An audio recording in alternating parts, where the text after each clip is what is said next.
Previously on Alan Wake, I'm hunted by the law. Sheriff, Wake's running. I'm giving chase. Are you seriously telling me that writer just took out my deputies? A thriller I supposedly wrote is coming true.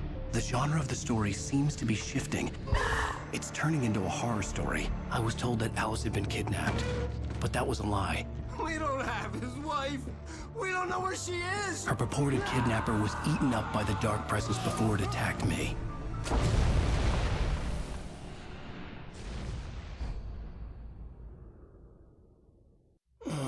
Alan, shh, baby. It was just a nightmare. Alice. There you go, Alan. Hartman. I fell. I had to give you a sedative. Don't fight it. You went through another rough period. What? Right now, it's very important that you stay calm. We don't want you to have another episode. You're a patient at my clinic. Have been for a while now. The shock of your wife's death triggered a mental illness. No, you're lying. You're suffering from various symptoms of undifferentiated schizophrenia. Bastard. It's okay, Alan. Just let go.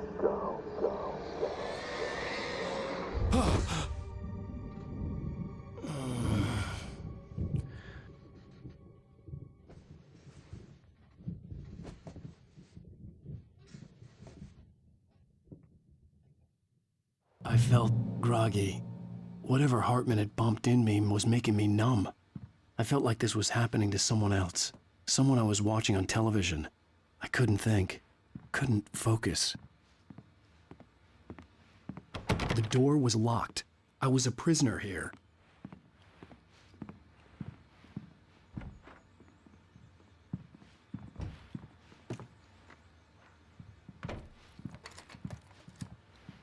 Good evening, Alan. Are we feeling better now? Feeling calm?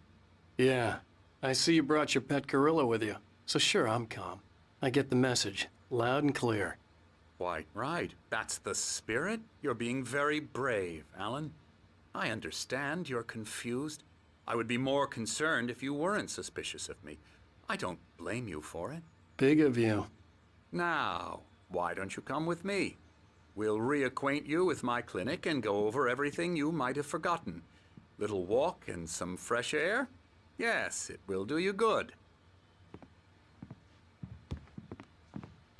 This corridor is for patients. Most of them aren't here right now. Jack took them out for a fishing trip, except for the ones who are particularly vulnerable, of course. I encourage creativity as a part of the recovery process here at Cauldron Lake Lodge. I specialize in treating artists. I bet you do. Splendid, Alan. I honestly believe we can get this thing under control if we work together. This way, Alan.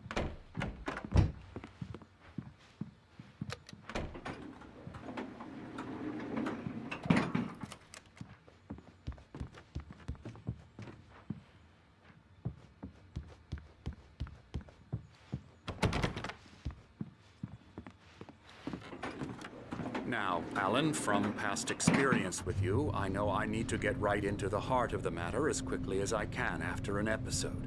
So I'm just going to say this. Alice is dead. No. You're in a very vulnerable state until you understand and accept this. Alice drowned, and you couldn't face that. You're suffering from hallucinations, paranoid delusions, unusual thinking, an obsession about light and darkness, a feeling that everything revolves around you, your thoughts and dreams. Your mind has constructed an elaborate fantasy scenario in which your writings are affecting reality. She has been kidnapped and supernatural forces of darkness are trying to stop you.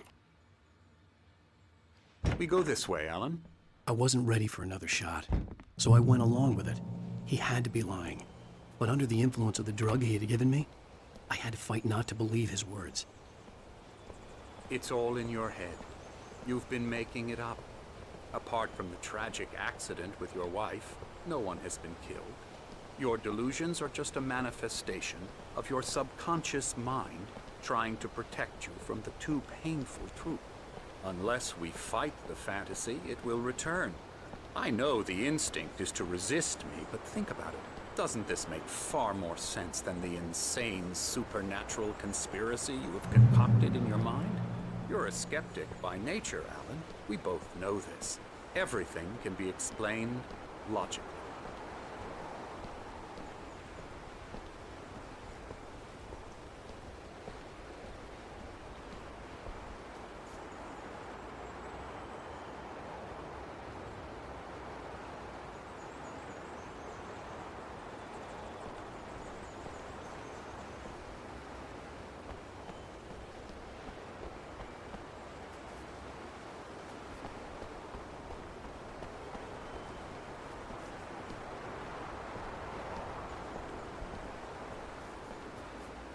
I never get tired of this view.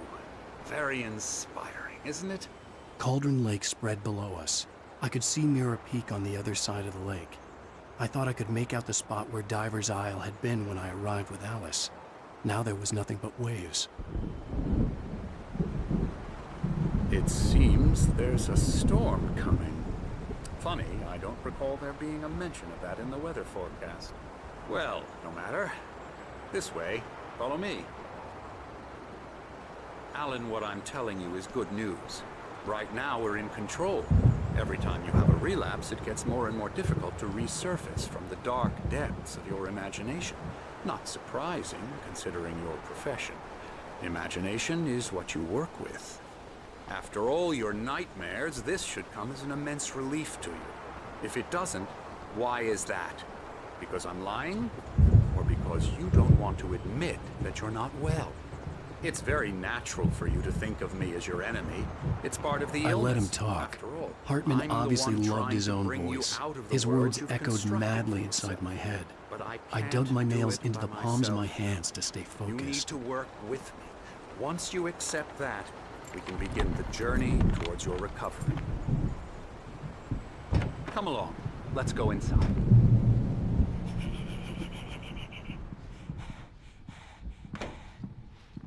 Here's the entrance to the office wing. That's for staff only. You were impressed by my trophies when you first arrived here. I do love to hunt. The great outdoors, man versus nature. It's wonderful stuff. Pretty damn wonderful, yeah. Yeah, that's right. Emerson. I got you. I'm a real bad dream, mister. You should be afraid of me. Don't want to run into me in the night, that's for sure. Please, Emerson. Mr. Wake is confused enough as it is. Yeah, you'd like me to go away so you won't be scared. But you can't just decide what kind of dream you have or when you have it. Emerson, Okay. Sorry. Boo. that's Emerson. We're actually making some progress with him, I'm happy to say. He works on Elbow video strike. games. Ooh, yeah. It's trash, of course, but it does Get involve him some to the head. small creative effort, which makes him receptive to my therapeutic methods. No kidding.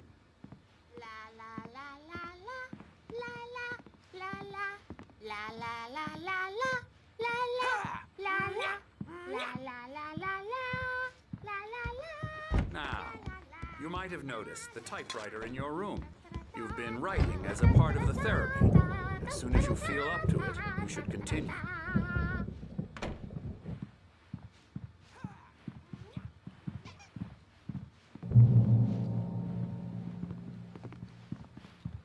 My rheumatism's killing me. There's a storm coming. Oh, what a storm. I hope it wipes this place off the face of the earth. And these two are the Anderson brothers, Odin and Tor. They had how should I put this? A heavy metal band in the 70s and 80s called Old Gods of Asgard. They even adopted new first names to complete the image of Viking gods. After the band broke up, they lived on a farm nearby. They are, well, in advanced stages of dementia. They're well cared for, TLC and all that. There's nothing more that can be done. I'm afraid that the rock and roll lifestyle has left its mark. Oh, that won't do. I'm so sorry to cut this short for now, Alan. The power has been acting up. I'd better go check on it. We'll continue this soon. Meanwhile, when you feel up to it, return to your room and try to write. It really is for the best. Don't you think? I'd like to bash his head in with a hammer. Oh, he'd love to fish out our secrets, but he has no clue. He's not crazy enough. Not crazy like us, Sonny. Yeah! Being crazy's a requirement, Sonny. Who else could understand the world when it's like this? It takes crazy to know crazy. That's the sanest thing I've heard in a while. Zane! You're all right, Tom. Hey, we like him, don't we, bro? He's got to go to the farm. The Anderson Farm. Valhalla! We wrote it all down, lest we'd forget. A crash course. All you need to know to get your head right. You need to find the message. Here, Sonny, here's something for you. Gave me a rash, but I kept it safe from these bastards. My head... Zane could feel the poems, taking form, shaping things. As he experimented, he imagined he could almost feel the power surging through the keys of the typewriter. It exhilarated him. But there was fear, too. If not for his young assistant, Emil, he would have given it up. But Emil convinced him otherwise. He, too, had a way with words. It was clearing up. Or according to Hartman, I was sinking back into the fantasy. I was convinced he was lying to me. About everything. Crazy or not, the Andersons made more sense. Tom, got any booze on you? Yeah, no. Sorry, we have guys. a stash of the special stuff at the farm. Our own formula. Local ingredients. Medicine clears your head right up.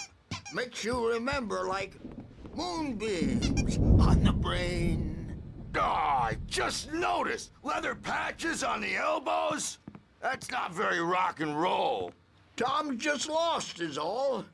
Baba Yaga got to him too, the damn witch. She used us all. Taken from all of us. Took my thunder, the witch. And my ravens, what were they?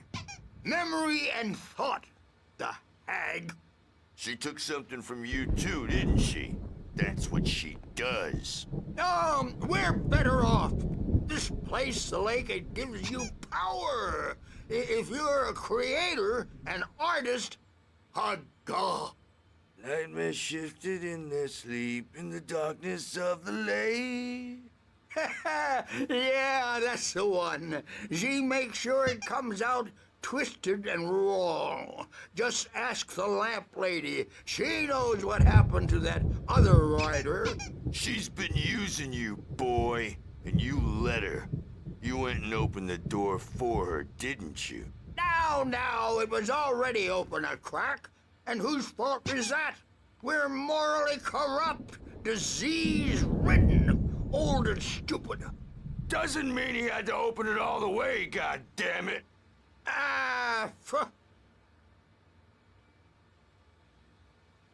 So tired. Built the farm close to the lake. A place of power. We had parties there, man. You should go there and have a party. That Bob Balders threw the amp through the window. Hit that hippie chick in the back of the head. 15 stitches and a concussion. Bob's dead now. Leukemia. Stitches, snitches, and narc.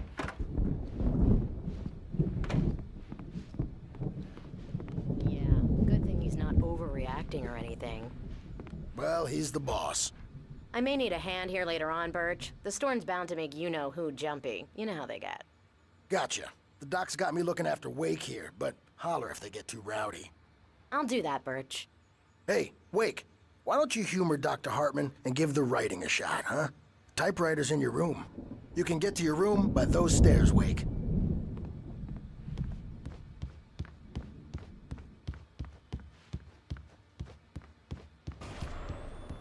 Something's wrong. I'm not myself. It's hard to think. Hartman had mentioned that the power had been acting up. Maybe that was the reason for the generator and the work light on the balcony. I'm trapped in this cabin. Have been for days, but it's always dark outside. My editor is real. I saw her again. She's not human. It's not human. A dark presence is wearing the old woman's face. She was covered in clinging shadows. There's a hole in her chest where her heart should be. I think I've made a horrible mistake. I don't think I'm any closer to saving Alice. It's been lying to me, using me to get the story it wants, and the story will come true.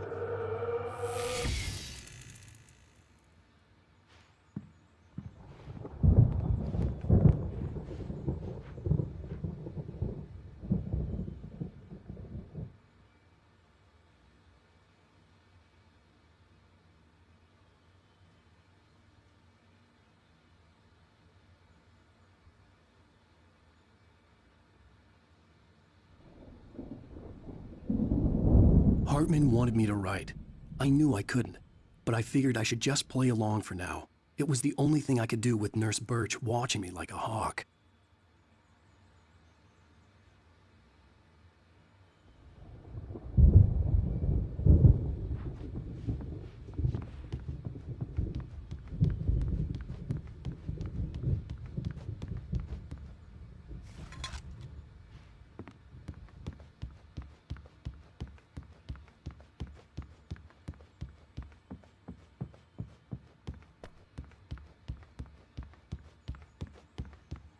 The generator hadn't been activated, and there was no key.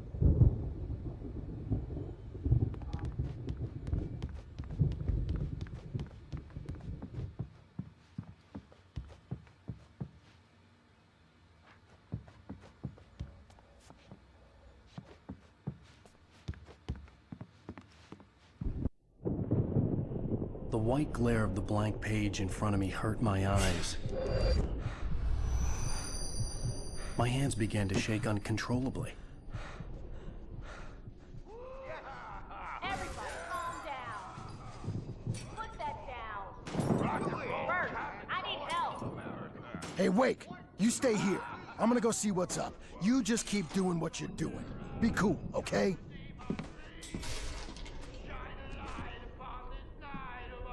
I didn't know what the chaos was all about, but it could be my only chance of getting out of here. Where the hell did he get a damn hammer? I don't know. Here's a friendly poke from Mjolnir, wench. Oh, afraid of the crazy brothers, are ya? Not so weak now, are we? Well, things are unraveling fast, aren't they, huh? Hartman kept talking, giving Barry the grand tour, clearly proud of the place. He went on and on about his hunting trophies, and Barry was impressed. But he was here on business. He raised his voice, cut through the monologue. Hey, Hartman, where's Al? Hartman stopped in mid-sentence, annoyed at the interruption. He nodded at the hulking orderly standing nearby. The man smiled and clapped a practiced hand on Barry's shoulder.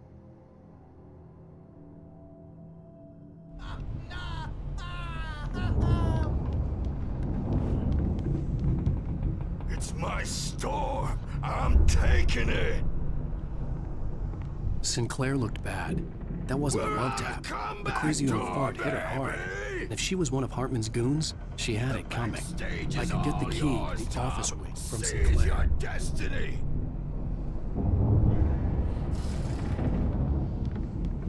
Come out and face the music, Birch. It's time to pay the piper.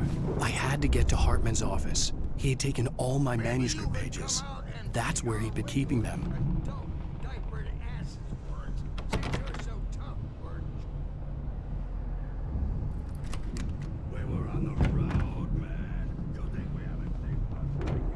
The markings on the tape said they were recordings Hartman had made at the sessions with his patients. I saw Alice's name on one of them. For a moment, I couldn't breathe right. Now, Mrs. Wake, can you tell me about Alan's problems?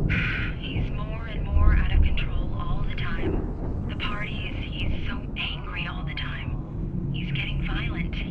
Do you mean with you? No, not with me. No, never.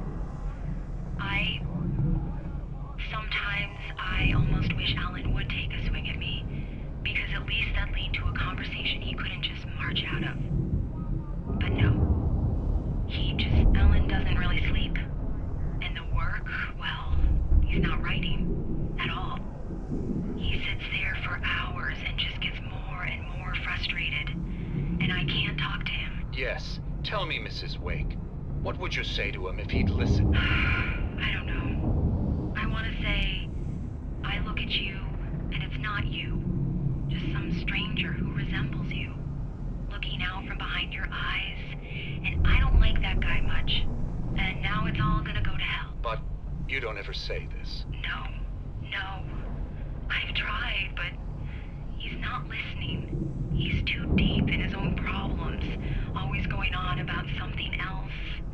I'm so afraid I'm gonna lose him. And we're not even talking anymore. He doesn't let me in anymore. He just keeps me in the dark. I'm so alone here, even when he's home. Please help me, Doctor, because I'm at my wit's end.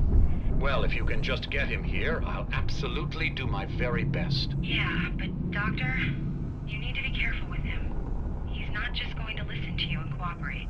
He's the most stubborn man I've ever met. Well, I'll be sure to bear that in mind. Hearing her voice, what she was saying made me happy and sick and guilty all at once. Worst of all, I recognized the words. The phone call from her. It had been a cut-up of this. Just a recording. Rudolph Lane's case is interesting. He was completely blocked, and frankly, I was about to discard him as useless. However, once Wake arrived and started writing, something changed in Rudolph. He's producing extraordinary work, increasingly dark pieces. Unfortunately, he doesn't respond to direction at all, and it's my belief that he's not so much a creator as an illustrator, perhaps, a recorder of sorts. I hadn't considered the existence of such a role before, let alone its implications, but the paintings he has produced are informative. At least he's easily controlled and useful. I wish I could say the same about Wake. It's frustrating that the best subjects are always so damn difficult to deal with. I'm buying that. I was tailing Wheeler, and this is the only place he could have gone. That means Wake is probably there too! Agent Nightingale, this is private property, and I will not allow you to disturb my patients. Yeah? I can get a warrant. How'd your fragile little patients like that? Oh, I'm thoroughly intimidated by your mighty authority now, Agent. Listen, you smug snob. How would you like it if I busted through this gate and knocked you around a little? Agent Nightingale, first of all, I'm recording this conversation, so you might want to watch what you say. Secondly, you're not dealing with a hick now. I know the law, and if you can get a judge to grant a warrant, I'll be glad to cooperate. But you won't get one. Be advised that any further communications with me are to be made through my lawyer. I don't believe this. Good day, Agent. Yeah.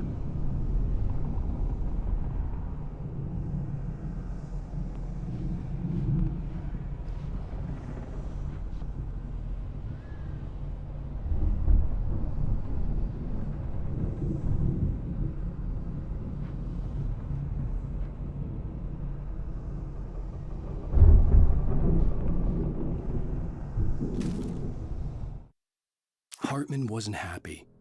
Mott could see it in his eyes. He quickly lowered his own. He had made a mess of it, and he knew it. The shame of failure was hard to bear. He hadn't expected Wake to say he needed more time, and he blurted out 2 days, less than Wake had asked for to show him who was in charge. But that wasn't part of Hartman's plan.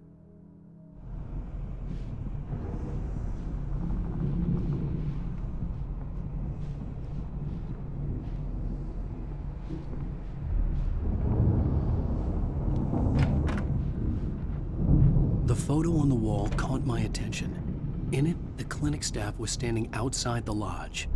I knew the man next to Hartman. He was the kidnapper. Hartman had been playing me all along.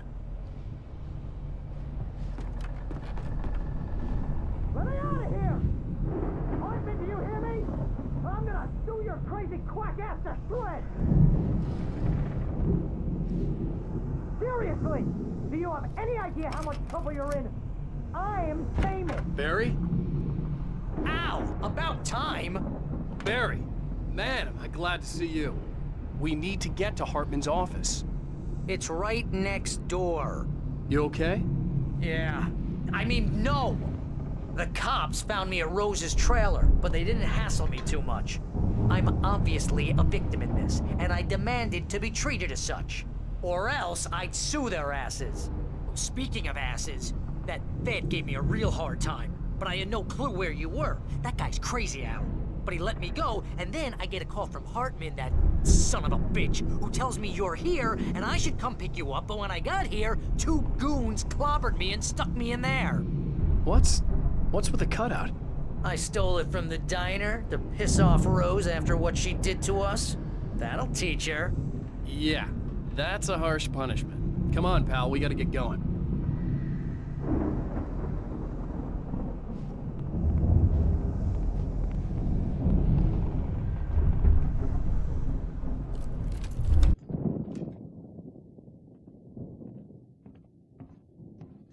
These were all the pages I had on me.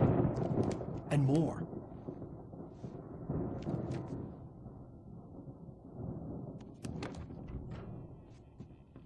Alan, please.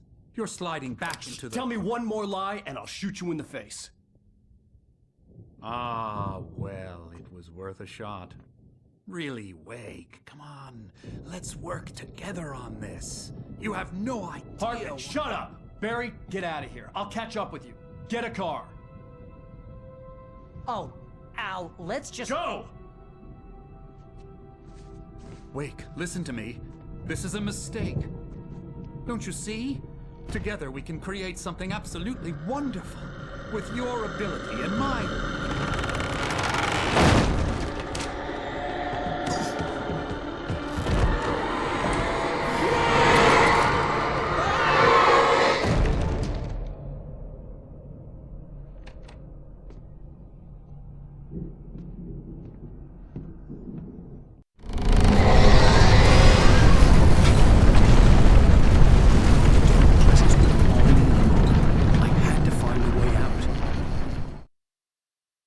Hartman followed the fall of Alan Wake with his binoculars. When the rider hit the water, he ordered Jack to take the boat to him. The spot was easy to see in the dark, even with all the extra lights in the boat. The flare floated and kept burning even in the water. Jack turned the radio louder as the engine sputtered. The music was rough and clanking, something the Anderson brothers would no doubt have enjoyed. But Hartman chose to ignore it. Wake was finally within his reach.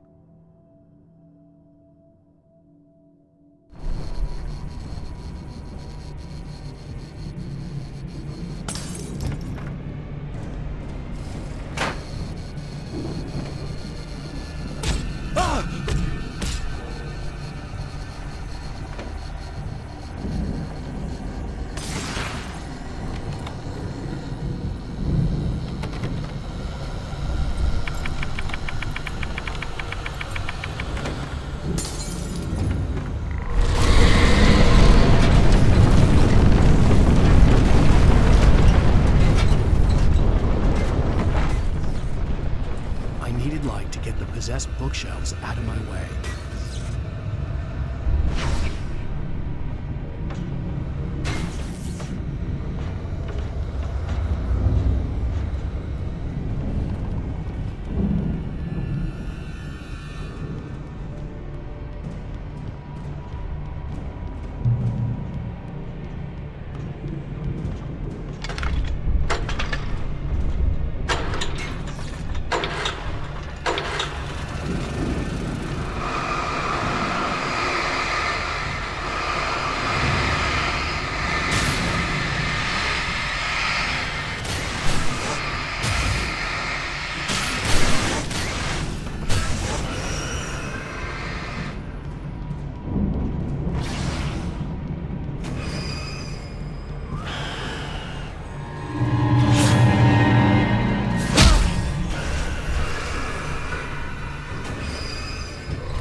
Hartman knew he was no creator.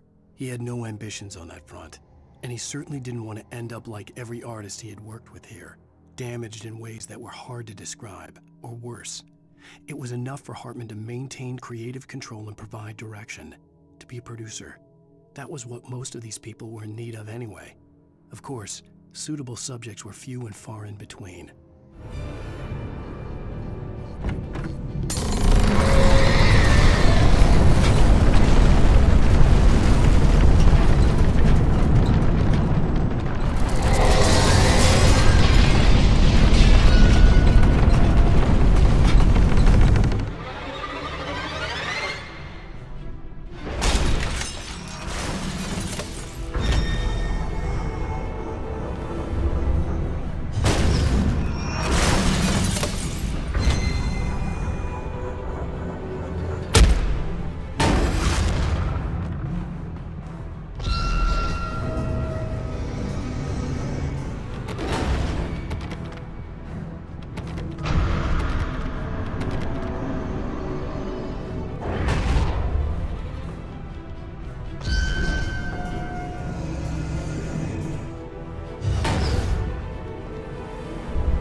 Found the car, but the gate's locked. You're gonna have to go through the hedge maze over there.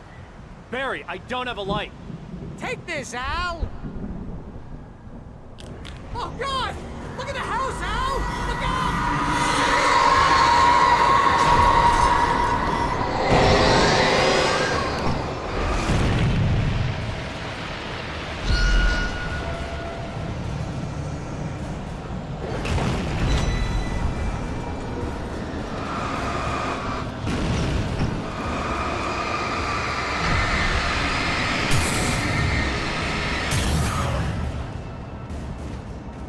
Jeez, Al!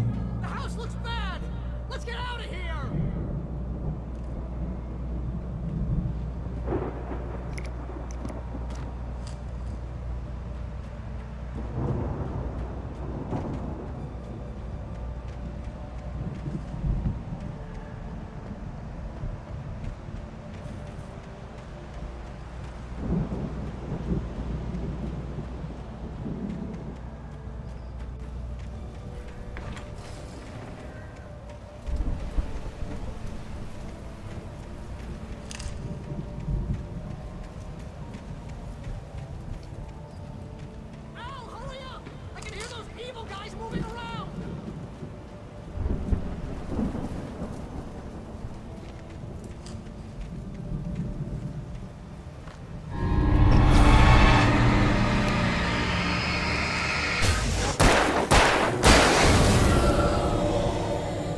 I stared at the Viking paraphernalia that littered the area, surrounding an unlikely centerpiece. A full-size stage complete with an impressive sound system with all the trimmings, including a dragon. It took a special kind of crazy to build something like this in a remote field. When the sky split open with a deafening boom and the music started blasting, it felt strangely appropriate.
You get 2 pills in the morning, and then you'll be nice and calm all day. You get 3 pills in the evening. You sleep like a baby.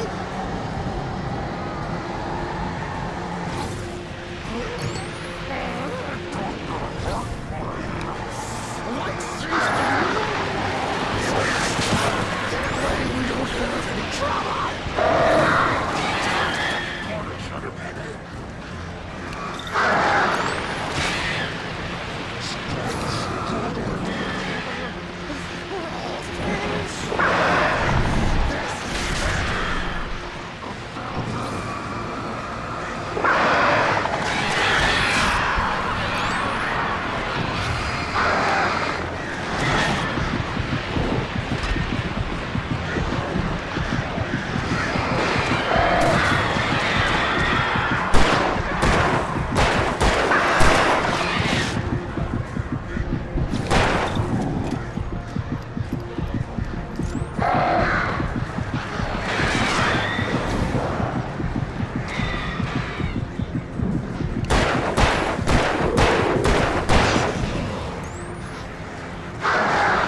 Mott knew that Wake was smarter than him.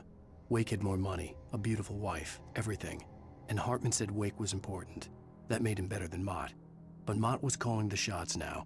He'd expected Wake to whimper and grovel, but instead, he seemed willing to fight. Mott knew he'd gotten under Wake's skin. If only Mott actually had his wife. The thought made him shiver.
For the moment, Barry was just glad he had survived the fall.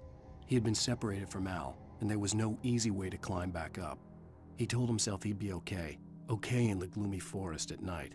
He would just have to wait for a while for Al to find his way down. Barry turned when he heard the heavy footsteps and saw the movement. The man-shaped shadow lunged at him from the bushes, an axe held high. Barry screamed and threw up his hand. The world exploded.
Hartman watched as Wake's features slackened. The man was bullheaded, no doubt. Even lying on the bed, he'd almost broken Hartman's nose the second time. But with a little time, he could break Wake down, give him proper direction. Wake was easily the most promising subject he had had. Well, since Tom, really. Sleep well, Alan, Hartman whispered with a smile. Let me take care of you. He sniffed hard to clear his throbbing nose, swallowed blood, and barely tasted it.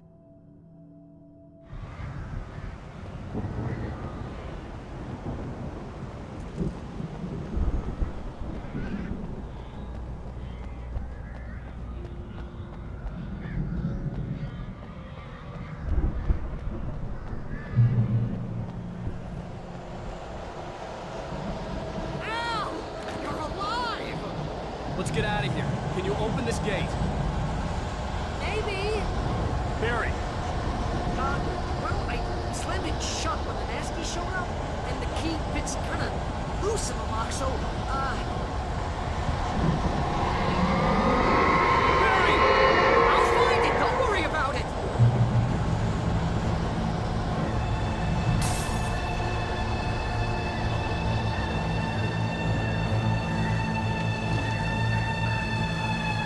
Hurry up, Barry! I'm on it! I'm on it!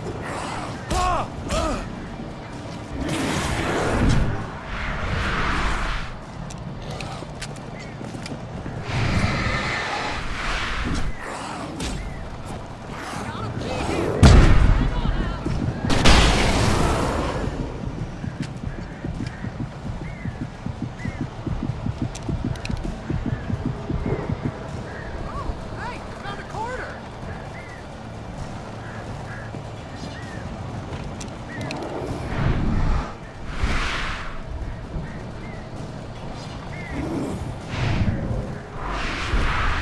I found it! I found it!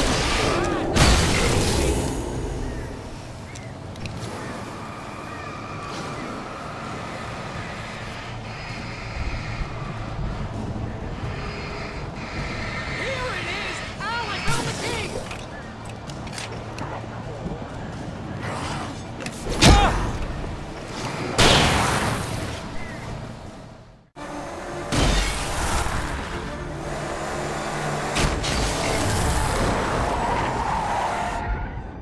Al, please tell me we're headed for the nearest "You're now leaving Bright Falls. Come back soon" sign. We're going to the Anderson farm. I knew you were gonna say something like that. You know what? You owe me big time for this. When this is through, if we make it, I don't care what anybody says, I'm done with darkness. You're gonna buy me a tanning bed as a gift, and I'm gonna live in it.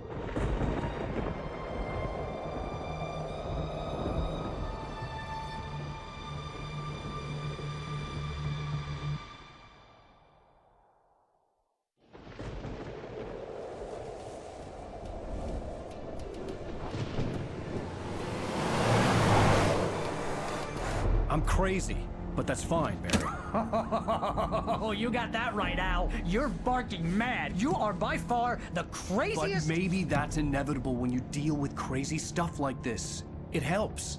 This is happening, Barry. Alice, they never had Alice. She's trapped in the darkness at the bottom of the lake, but she's not dead. Al, how can you know that? I know, Barry. I can... Al, No, listen. I can bring her back. I can find her. There's something special about this place. The lake, it does something to the works of art created here. It makes them come true.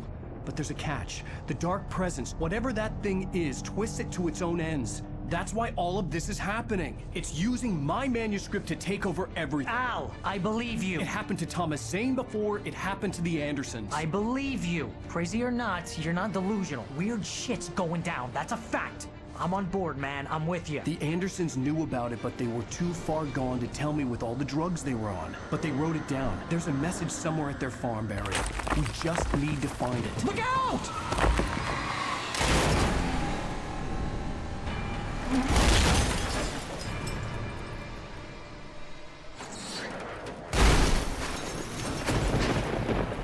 Al! God damn it, Al, talk to me!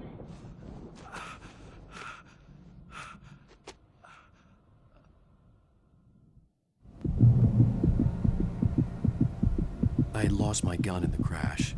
Barry was nowhere to be seen.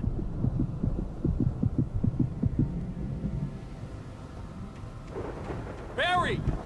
Barry! Oh, man, you're okay! Jeez, it's good to hear your voice! I was trying to get out of the car, but the ground gave way. Man, what a drop!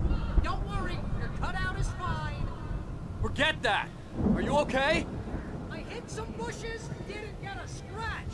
There's no way you can climb down, though. It's like a sheer wall.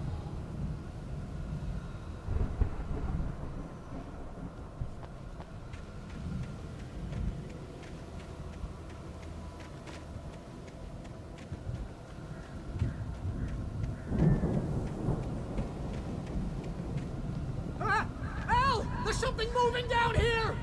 Barry, it's a taken! Use a flare, Barry! Oh! Yeah! Barry, are you alright? I'm good, Al! I'm great! Guess you never messed with anyone from New York City before, huh? You're gonna have to find your way around to the farm, Al! I'll be waiting! Barry, just wait for me, okay? Al! I'm not staying here! It's suicide! I'm going to the farm! I'm gonna go ahead and secure the area. You can catch up. Don't worry about it. I'm on the case. Now he's Rambo. This would turn into a disaster if I didn't catch up with Barry.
When he stopped the car at the Anderson farm, Walter felt relieved.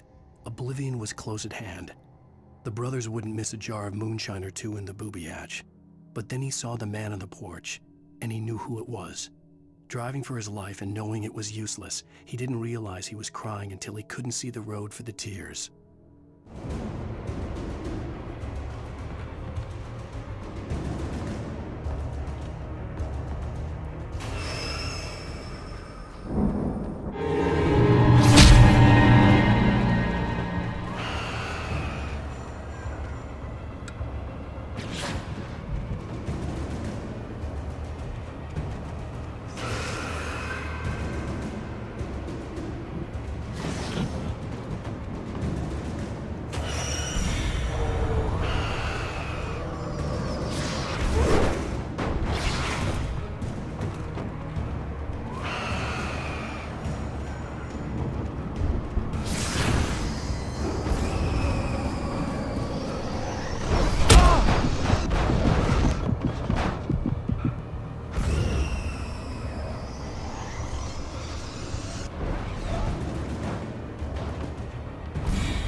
take to destroy them to get through.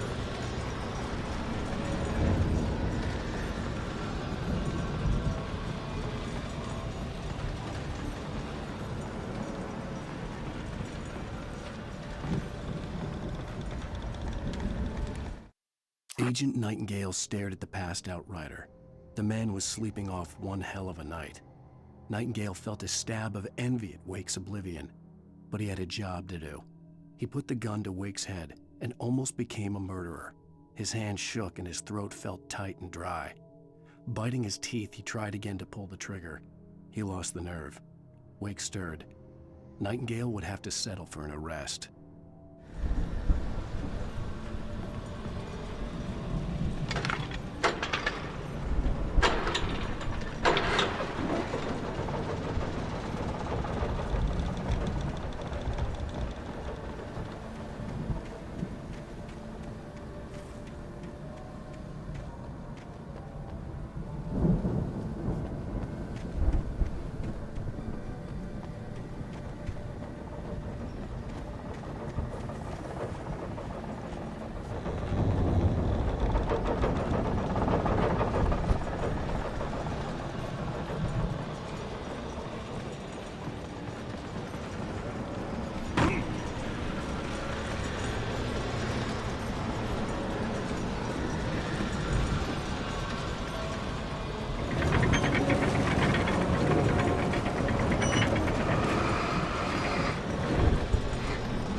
I could sense the movement in the woods ahead. Facing the enemy without a weapon was dangerous, but I had no choice.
Was driving away from the farm, headed in the same general direction as I was.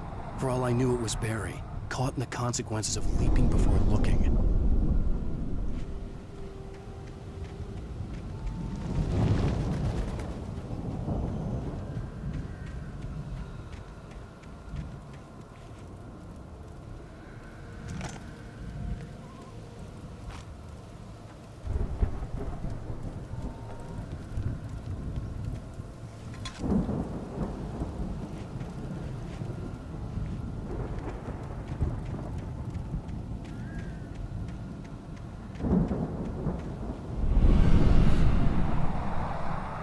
The car was heading for the cabin up ahead.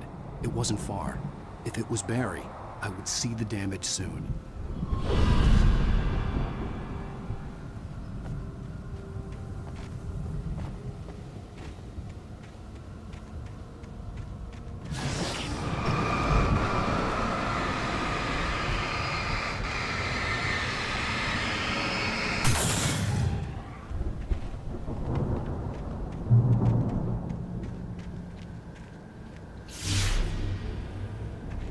I'm trying to deliver each page to the right time and place. I'm trying to show you how the story goes. I had seen glimpses of the light before. I had seen it in my dream. It was a strange spaceman or a diver in a bulky suit. He was the one who'd been placing the pages on my path.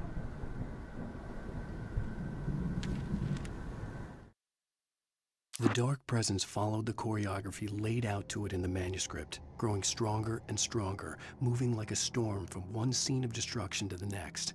But it was still bound to follow the story and chained to the dark place it came from. When the story reached the end it longed for, it would finally be free.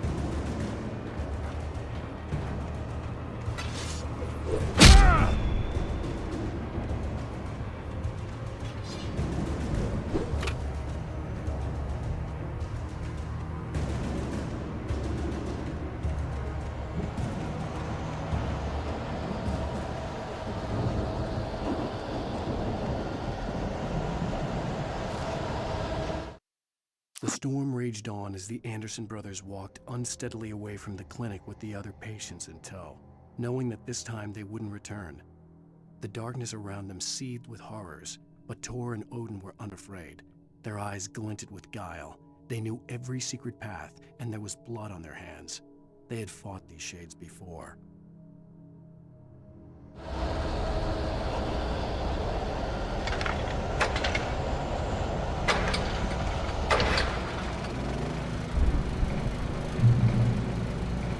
Someone had left a gun behind. Now I had a fighting chance of reaching the farm.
I could see the car, but there was no sight of the driver.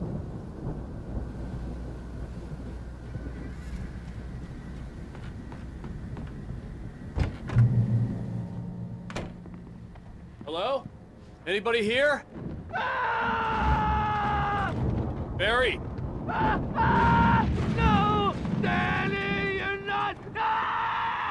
Please! What are you? No! Don't! I'm sorry!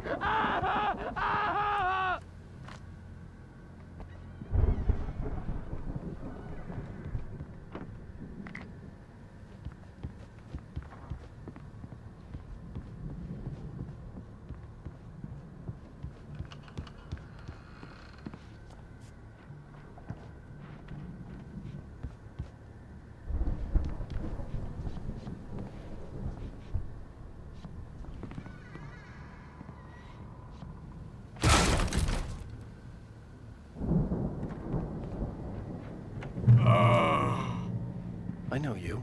You were in jail the other day. I went to the farm again for the moonshine, you know? It makes you see. They're not gonna miss it. They're in the loony bin. But my buddy, Danny, I lost him. Something's gone wrong with him. It's not him. Like a real bad follow-up to a real good movie where the best friend's suddenly the bad guy who wrote this crap anyway.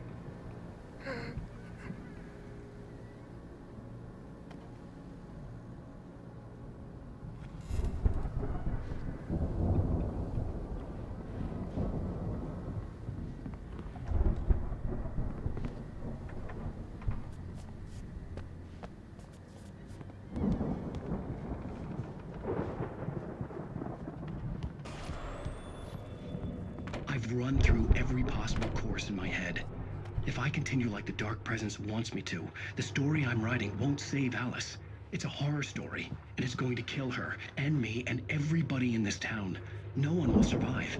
Darkness will consume everything. This is what it's wanted all along. It will be free, unstoppable. It used Alice to get to me, dangled her in front of me to keep me going. It was never going to release her. I'm going to change this. I'll escape. I've written myself into the story. I'm now the protagonist.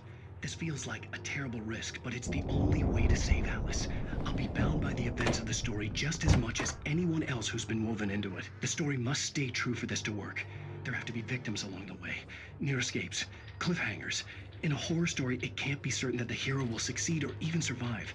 He almost has to die. I'll write my own escape into the story next. I need help.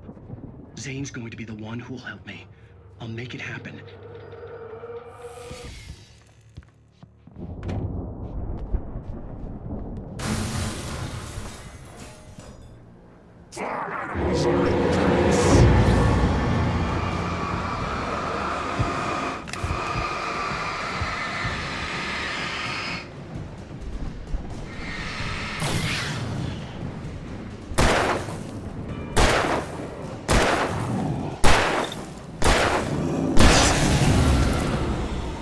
Let me guess. Danny, huh?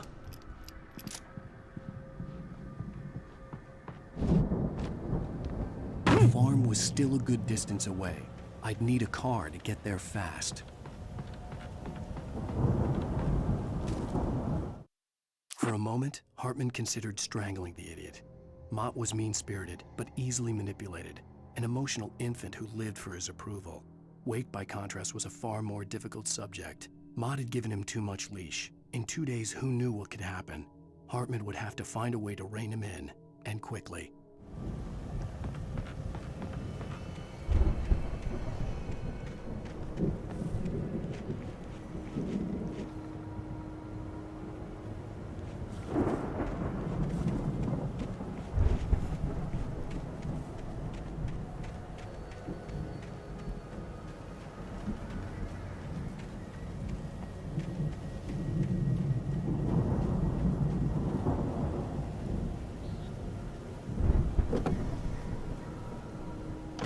Barry wasn't up here, he was probably in trouble down at the farm. For a moment, I felt bad for doubting him. After all, I'd made it this far myself.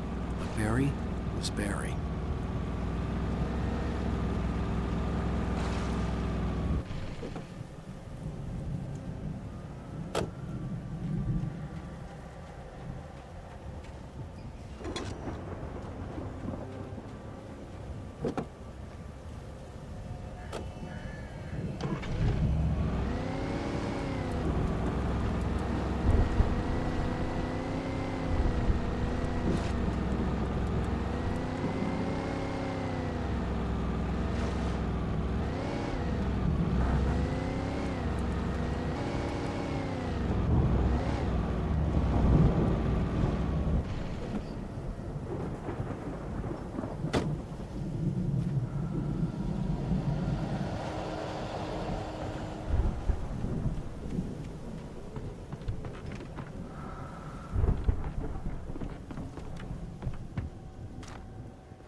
I'd known the brothers used to be some kind of rock stars, but it hadn't really sunk in until I saw the stage.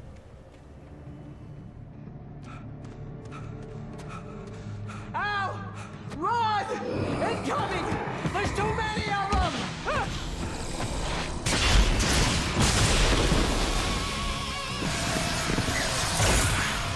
God damn!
Bright Falls, rock and roll capital of America.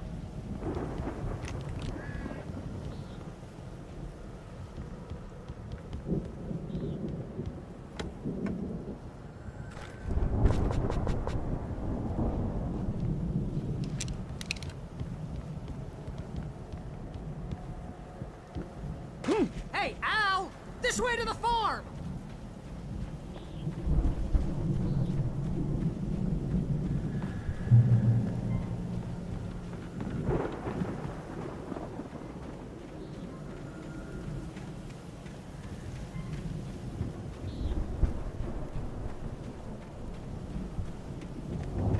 bestseller. No reason to worry. Your cutout's good as new, right where I left it.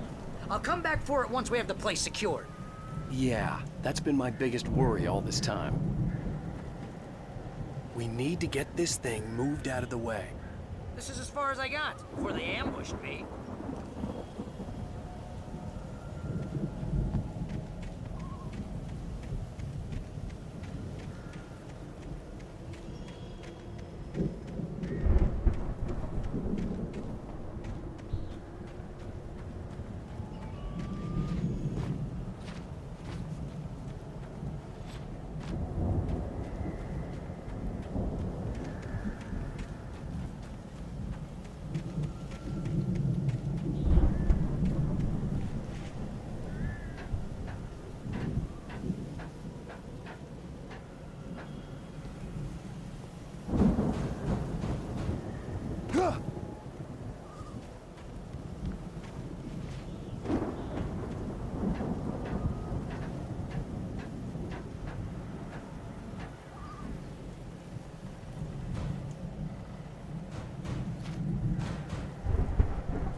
I think Alan Wake here has something to say. What's that, Al? Ooh, I'm Alan Wake. I'm always right about everything. And if I don't get my way, I'll sulk all day long. I'm always intense and moody. It makes me very attractive and mysterious. Right now, I'm just standing here because I need my best friend Barry to carry me. But that's okay. I can just take him for granted. I think I see what you did there. Yeah, it was pretty good. You want me to do my imitation of Barry Wheeler? No? Thought so.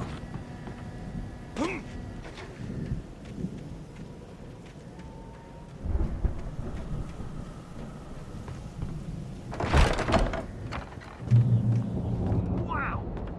You look at that thing, Al! They really went all out with this Viking crap, didn't they?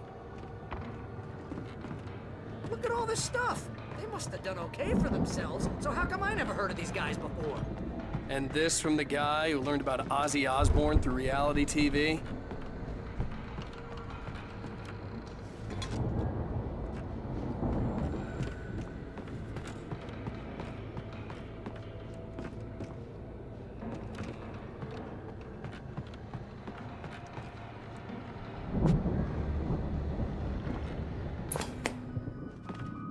Sleep. We all spend Oh, our Night dreams in its Springs. soft embrace, Man, somewhere brings back between memories. fantasy and Hey, reality. remember when I got you that gig? Your dreams first have a real way of writing forcing job. What got you themselves into started? life. Was this one of your episodes? In Night Springs. Tonight's episode.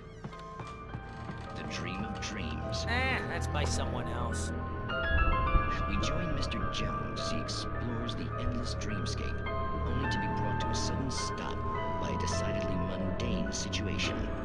A long line of people. Hey, Jones, right? Listen, we're gonna have to wait until His Highness over there is good and ready. Oh, wow. Who's that? You don't know him? What are you, new? He's the guy dreaming us. Well, not just us. He dreams everything. All of this. But wait, no. I'm the one who's dreaming. I'm asleep. Isn't this my dream? Oh, yeah. Sure. Get real, pal. You're just another dream. I'm a dream. You're a dream. The weirdo in the diving suit is a dream. And the girl made of smiles and sunshine is definitely a dream. But I'm pretty sure I'm dreaming this. Well, maybe you're a really confused dream. What am I, a shrink? All I know is I'm going with the smart guys. And they say that's the guy doing the dreaming. Right there. I don't know. It's 1976. Madness reigns at the Anderson farm. Contrary to all logic, the headiest ingredient of their moonshine is unfiltered water from Cauldron Lake. The Andersons feel like gods. Odin can't stop laughing. He contemplates cutting his eye out. Tor runs across the field, naked, shrieking, hammer in his hand, trying to catch lightning. Their songs have power. Something ancient is stirring in the depths, coming back. It means we keep him happy. No sudden falls. We make sure he has his clothes on when he goes out in public. No chases where The Viking boat looked imposing, almost like a battering ram.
Getting the crops is hard work.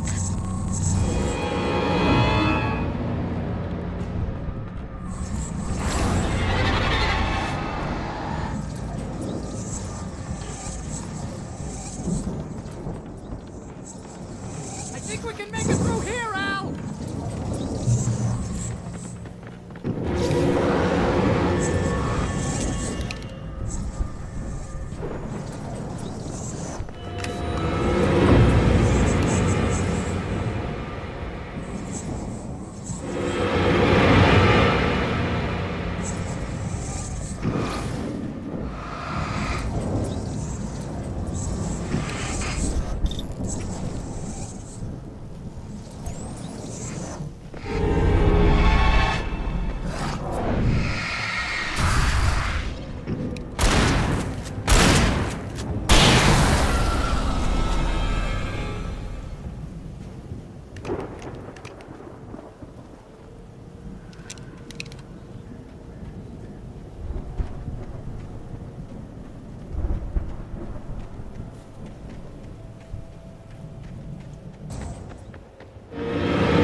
Wow!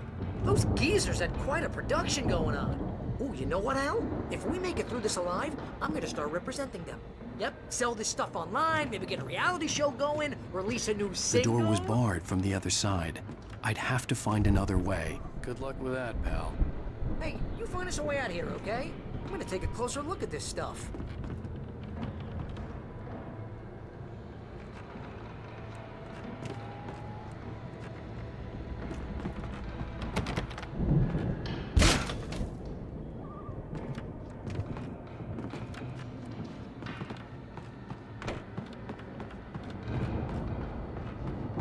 Be careful, Al!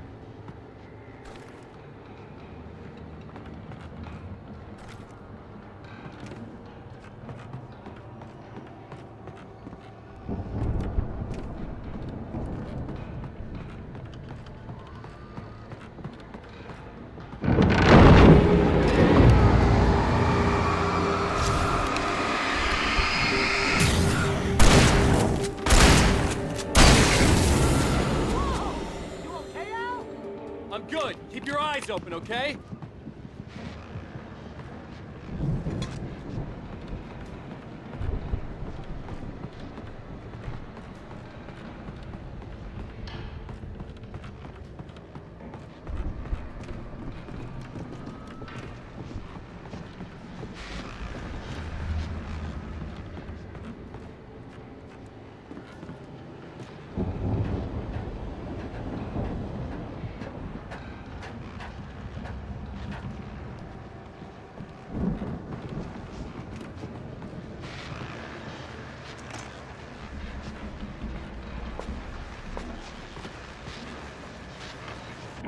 As you regular listeners know, I tend to work through the night, but I'm not the only one.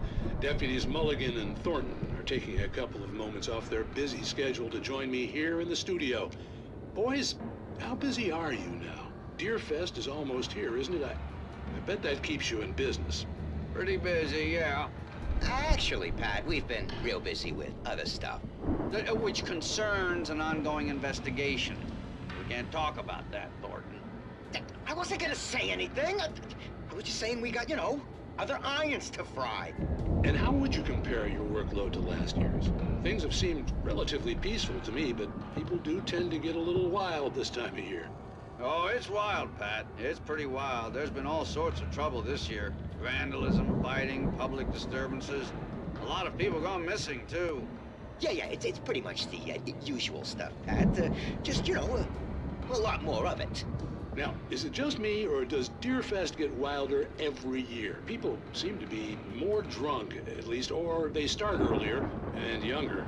Oh, it's definitely not just you, Pat, but... Definitely, Pat. Hey, I'm talking here, Thornton. Oh, shoot, I lost my train of thought. Not just me. Oh, yeah, it's wilder, Pat, but actually most of the trouble seems to be coming from grown men. People who ought to know better, Kids are doing fine this year. Well, that's nice to hear at least. Boys, I want to thank you for stopping by. I'll let you get back to your patrol. Sure thing, Pat. Yeah, sure thing, Pat.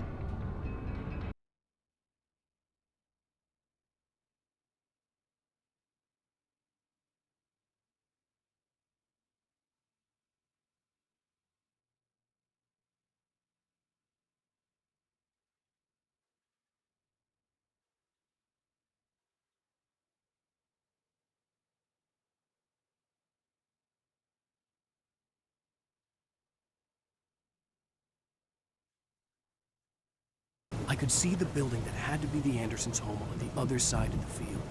It wasn't far now. I wasn't worried about trusting the ramblings of two burned-out geriatric wrecks. They had the goods.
that you out there, buddy? Yeah, it's me. Hey. Hey, let's go, man.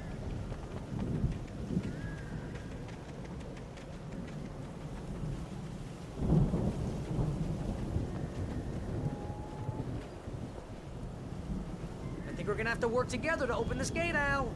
Looks pretty heavy. Ah! Hey, I think that's the farm on the other side of the field. We're almost there. This farm is a crazy place for crazy people. We should feel right at home then.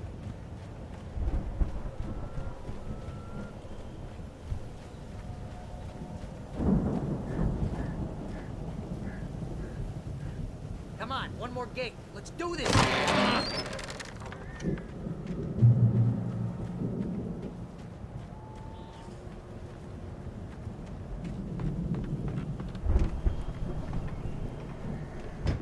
The lights are out. I guess we better check the fuse box.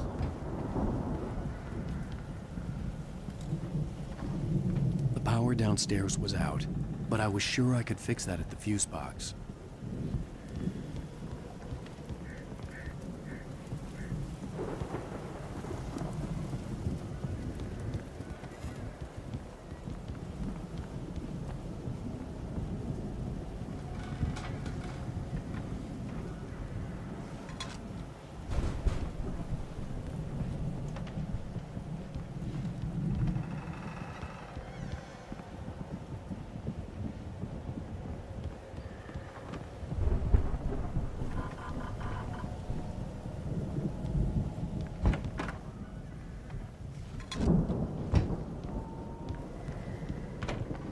You know, this place looks kind of lived in. I thought the Andersons were in the booby hatch.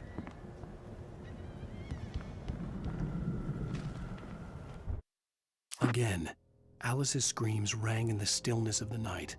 I saw myself run toward the cabin, flashlight in my hand. I followed my past self. I was an out-of-body observer, a time traveler in a crazy drunken dream. This was the beginning. The night Alice had disappeared. The mystery of what had happened during the missing week was about to reveal itself. Yeah, I don't think they keep too close an eye on them at the clinic. They seem to slip away a lot so they can get wasted. Come on, Al, let's get the lights on, huh? No kidding. Those guys sound awesome.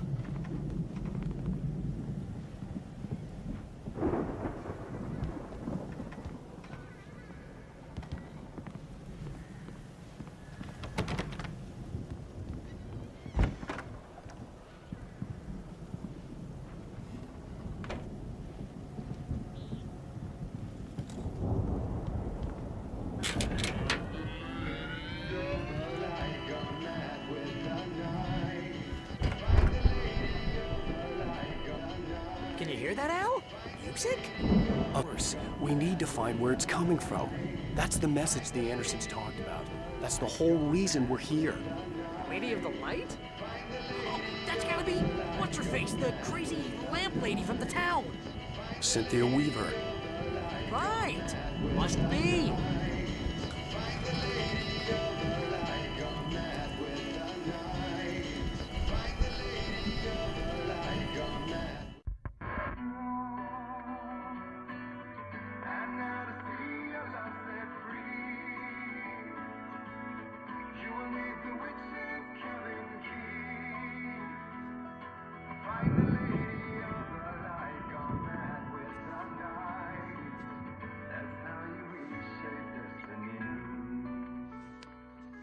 Okay. We need to find Cynthia Weaver. We'll stay here for the night and head back to town as soon as it gets light. Hey, Al. Lots of hours before dawn. Might as well get some rest. And by rest, I mean drunk. Come on, Barry, this is... Yeah, what the hell?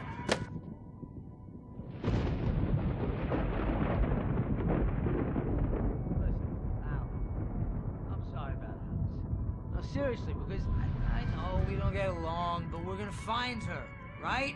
And even though you're a crazy bastard, I'm gonna stick by you, no matter what, ever, Al. Sure, like a brother. I'm a writer, goddammit. Correct. If I just wanted to, I could write 10 books a year. And they'd be the best books that year. No, you couldn't. That's right, I couldn't. But I could, because I'm a writer. What? What do they put in this stuff? I feel like my brain is coming out of my nose. I'm gonna get the recipe off those coots and be a booze millionaire. I just miss her, Barry. I just want her here with me. I know, Al. I know. It's gonna be okay. We're gonna make it okay.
It was a crazy, drunken dream, and yet it was more than that.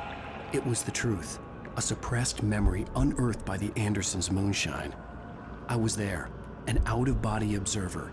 This was the night Alice and I had arrived at Bright Falls, the night Alice had disappeared. I had a chance to find out what had happened. I remembered being surprised to see the cabin dark. Alice would have never turned the lights off.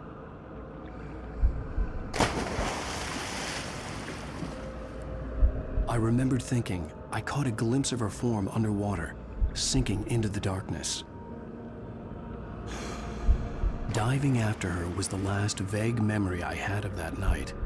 After that, the next thing I could remember was waking up behind the wheel of the crashed car and finding the first pages of the manuscript.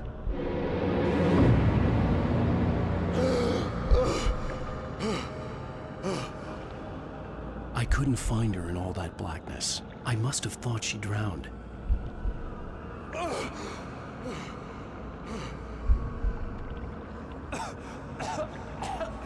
Alice!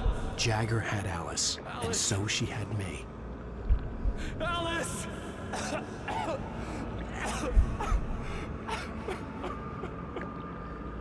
I'd been easy prey.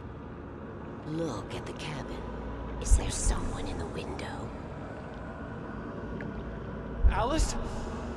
Maybe she didn't drown after all. Maybe she's inside. Alice! Yes.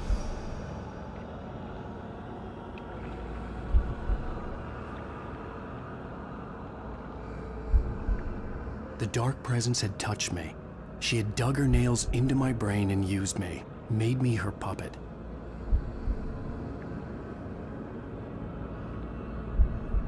She must be here somewhere. Maybe upstairs in the study. Alice! Yes, that's where she is. You can apologize. Alice! You laugh at the whole thing together and put it behind you. Alice? She's not here. You were foolish to think so. No, she's dead. She drowned. No, no, no! It's your fault your wife is dead. You are guilty. All she wanted was to help you right. You killed her. Oh, hush. There's still hope. Cauldron Lake is a special place. Here, you have the power to change things. She wanted you to write. I will tell you what to do.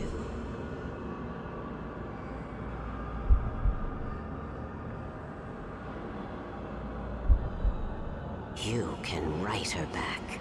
The story will come true, and all will be well again. She had Alice, and the manuscript was the ransom for her.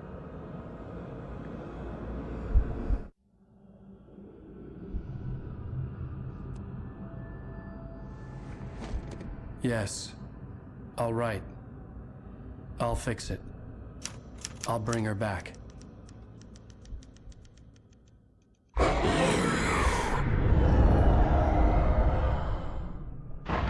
No.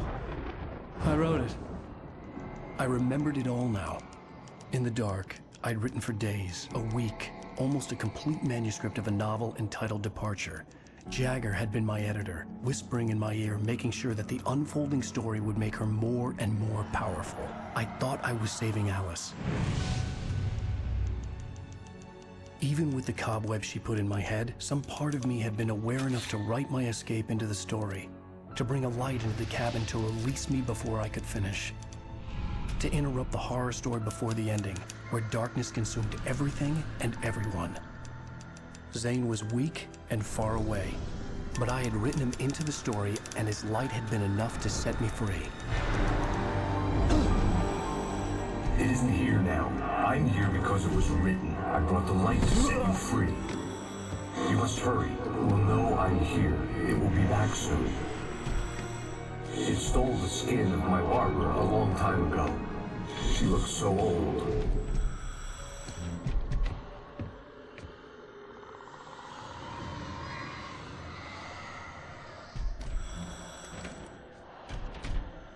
I had woken up, confused and groggy, my mind consumed by darkness and fear. All I could do was to escape.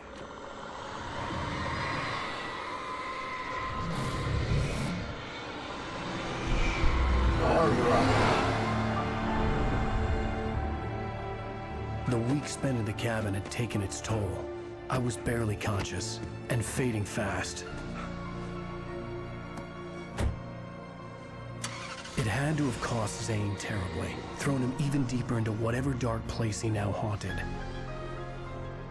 But he had managed to weaken the dark presence, kept me safe that night.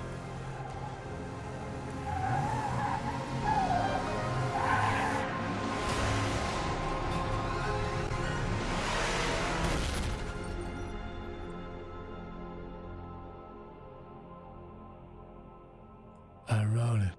It's my fault. That's right, James Joyce. It's your fault, and you're gonna pay for it.